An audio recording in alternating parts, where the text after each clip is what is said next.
What, in theory, has us sitting here right now today was the Hawkeye interview I did. We're just going to call it plain and straight. I called you out on that interview. I know that. I seen that live. Somebody tagged me, and I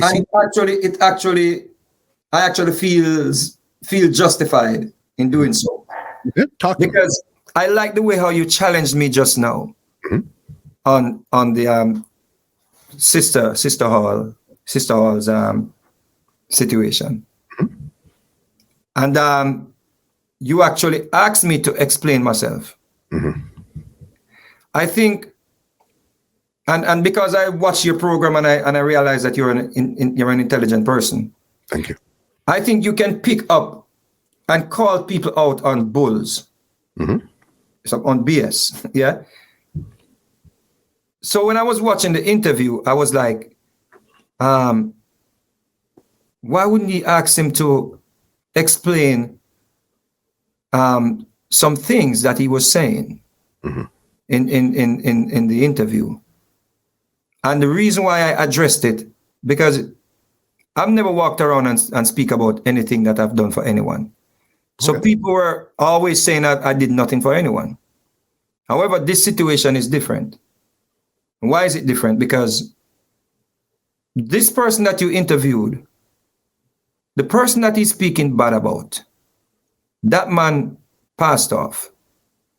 But that man is one of the most honest person that you could ever find in this music business. And Richard Stevens can testify to that, bro. That man taught us how to make money, how to save, how to make use of whatever we earn, bro. That man distributed the records for Don Corleone, all the great producers in Jamaica. No one has ever said, and they can all testify to this, bro, Byron Murray. No one in the industry can ever say, or will ever say, outside of that person that you interviewed, that that man was dishonest, bro.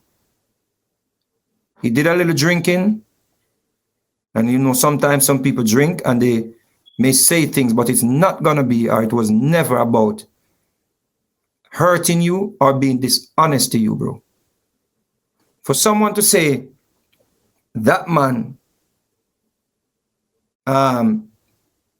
did not want people to book him if they were not booking Vegas is one of the most hurtful thing I ever heard someone said about another person, not even about me, about another person that helped them in their journey.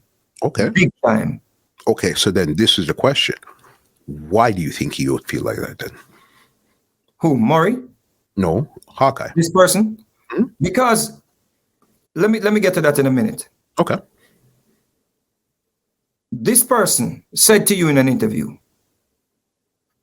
I was the one who was taking him into the pop market. Am I right? 1,000%. But in the same interview, the person said, Murray did not want me to take him where I was going. He said the same artists, they don't want to take you when they're going on the road. But now that he got the break, the manager want him to take me on the road. But he just said to you prior to that, I was the one who was taking him on the road. So why now he's going to say, I did not take him on the road? In the same interview, in the same... It wasn't taken on the road. It was... You took him on the road, yes, but then there was some issues with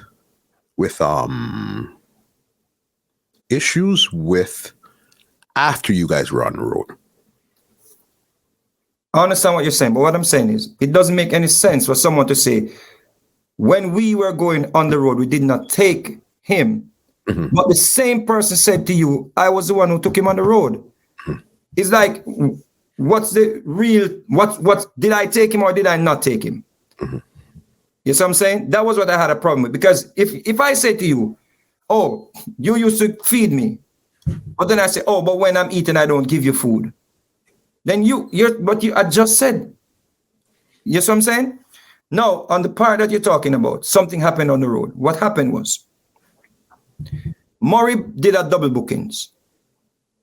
He booked for an overseas promoter, and he booked a show in the country. When he realized that he did a double bookings with me, he promised the promoter in the country that he will send the whole camp to fill the void. Because Vegas has a show in America that he didn't realize that Violet booked another show, because Violet was the agent. Mm-hmm. So to let the promoter, feel at ease and continue and keep, still hold on to the show, he gave the promoter the whole crew, except Vegas, including the same artist that you're talking about. So they went to the country, and the people them realized Vegas was not coming, and the people them started rushing them and wanted to beat them up. So they came back to Kingston, and I was in the office. I had nothing to do with the double bookings, bro. I'm just the artist. So the guy is gonna say to Murray and everyone in the studio in front of me, Alazid, all the artists in the studio, Murray, me no want you book no more show with me and no man, Now he says he was making a joke. But that was the argument. So I said, all right, you reach now where you want to reach in life. So all right, Murray, no more show with me and him. That is how the story went. The man sent him no want Murray book because me never go country, but me not have nothing to do with it, bro. Mm-hmm. I wasn't the one who booked the shows. So when he said that, I said, listen to me, you think you're rich. As long as you live, you will never get to where I'm at. And I said, Murray, you know what? As a matter of fact, me now go Trinidad with him. Because you have a little one song I play now and you think you're rich. So you go tell Murray, hey Murray, me know why you book no more show with me and a man, Because me no go country. But me never have nothing to do with it, bro. So I say, fine, you're rich. You don't need me again to carry up on the road. So do it your way. So now that them reach a point in life where them look back and realize that them not reach nowhere in a life. And I am still working hard. Them a try and look somebody for blame for them downfall. But let me ask you a question. This was in the early 2000s, 99, 90, 2000 down there, so. If we were the problem, or we were the reasons why you did not get anywhere in life, what happened when you left? You went and recorded on the biggest dancehall rhythm of all time. You were on the Duali rhythm. When I had nothing to do with you. When Murray had nothing to do with you.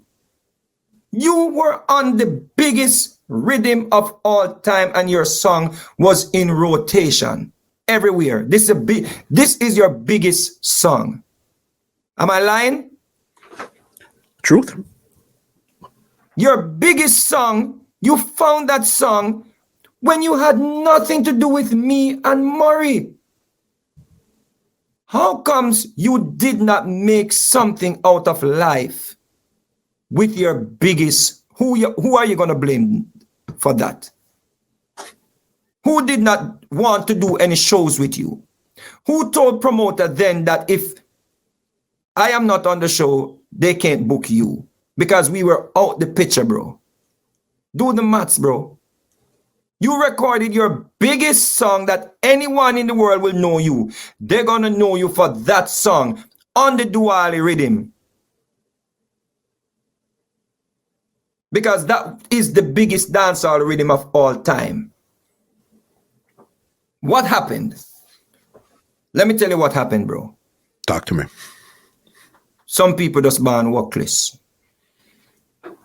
And when them realize that they mess up whatever them could, or them dreams, or whatever them could achieve in a life, them have to find somebody to blame because them shame to tell you, say, They didn't do a good job of taking care of them affairs. Zoom J song on the rhythm was not as big as this artist that come tell you about Murray. Send a book no show if me not upon it. And Zoom J is doing very well. And Zoom J don't have half the songs or a quarter of the songs that this artist has. Do the maths, bro. So again, why Mr. Vegas then? Why you in particular? If there's so many other, no, I'm lying, wrong. You know what? Take that back again. Why Finger? Why would you took offense to this whole situation? Not because your name had been called in it, because it was Murray's name is the right situation, and I guess he's not here to defend himself. So you figured I'll be the defender of Murray. That's why I called out this person that no one remembers. Mm-hmm. Because I'm actually doing this person a favor by calling out this person. Mm-hmm.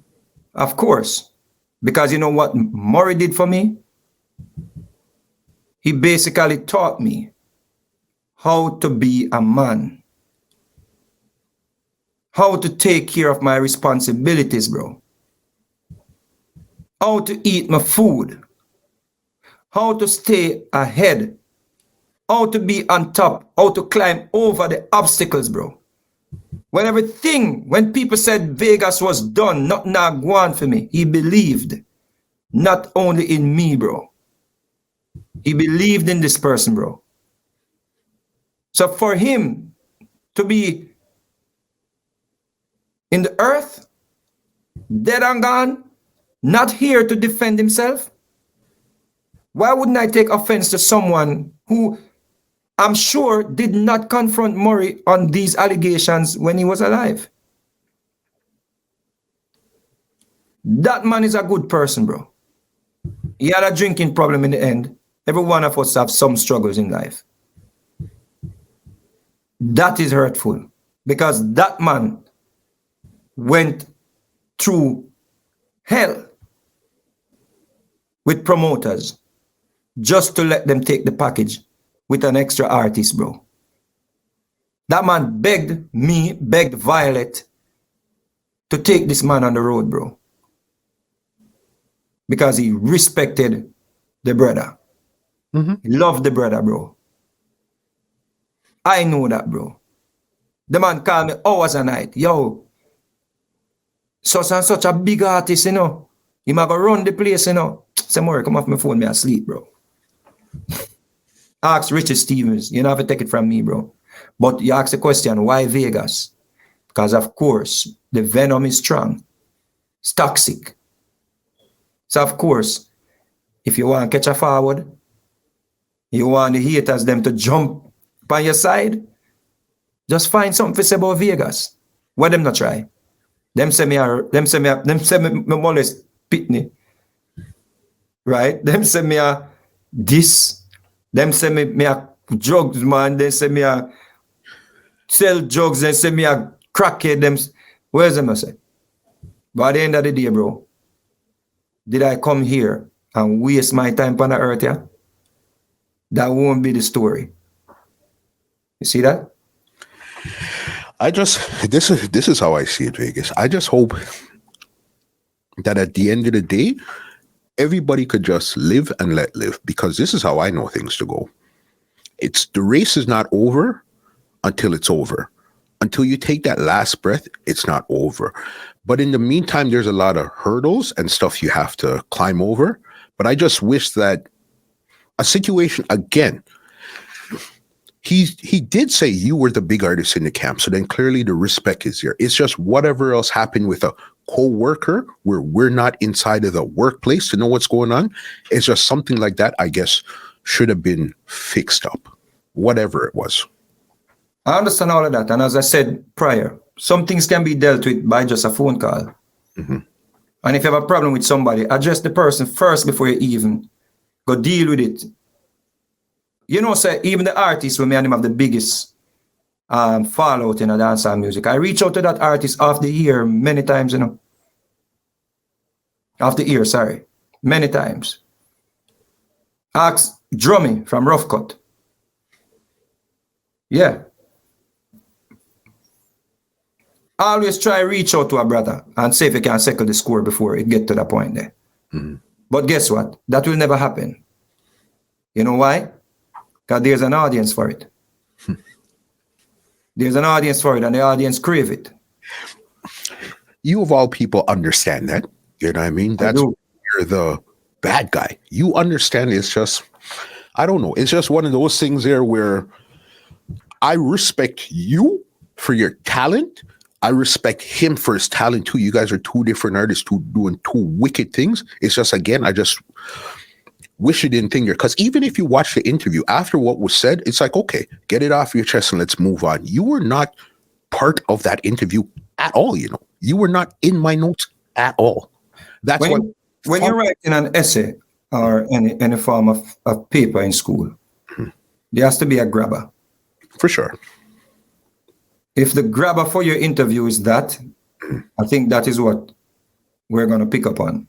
If the grabber in this interview is whatever you cut, you're going to cut something that you think is the grabber. Because at the end, several parts, brother. All right. So the grabber is basically is what we spoke about. Mm-hmm. So it didn't. Once you're going to start out by saying somebody stopped your career, that's the grabber, bro. Mm-hmm. Why you don't have anything in life? Why you're where you're at today? Why we don't hear anything about you? That is the grabber. Because Vega stopped me. And why it is a grabber? Because of course the audience is there to agree that Vega stopped this person, even though, and I say it again, I was not even in the picture. There was no more in the street with Mr. Vegas when this person found the biggest song of his career. What stopped you there? And you, the person that is interviewing this person, you know that as well. Mm-hmm. I was not in the picture. And this person found one of the biggest song of his career. Afterwards, so why didn't, if you did not get the opportunity when I was in the picture? Because I blocked you. No, you have the biggest song of your career. Why not prove to yourself and go for your dreams now? Like, oh, that person try to stop me. Now I find a big tune. Me I go work. Me I go save my money. Me I go get a house. Me I go this. Me I go that. Me I go promote myself. Nobody can tell me now. Say if Vegas now come, them now book this, that, blah, blah. What happened there? That's a whole another debate. We could go into management and all that. But I think you said your piece. You came across, say what you said. His piece was said. Now we could move on. There's always three sides to a story. Of course there is. Your side, my side, and the truth. There's actually four. I want to know the third side. You see the third side? It says this person found the biggest song of his career. He was on a beat that I was blacklisted off. I never even did on the beat, bro. You had an opportunity that I did not get. I was hiding behind Lanky Wall, the producer for the beat, stepping in dog doo-doo, going in my car, stinking up my car, just to get on the beat. And you were on the beat, bro. You ever hear me come and said, because Lanky never recorded me, me not reach nowhere, bro. I found another beat. You ever hear me come tell people, say, because somebody did call me name and I try to hold me down in the music and try put stigma upon my name why I not reach anywhere? Me talk about it, but you not go hear me say, that's why I not reach nowhere, because I reach somewhere. I am blessed. This podcast is brought to you by www.twolinedmusichut.com.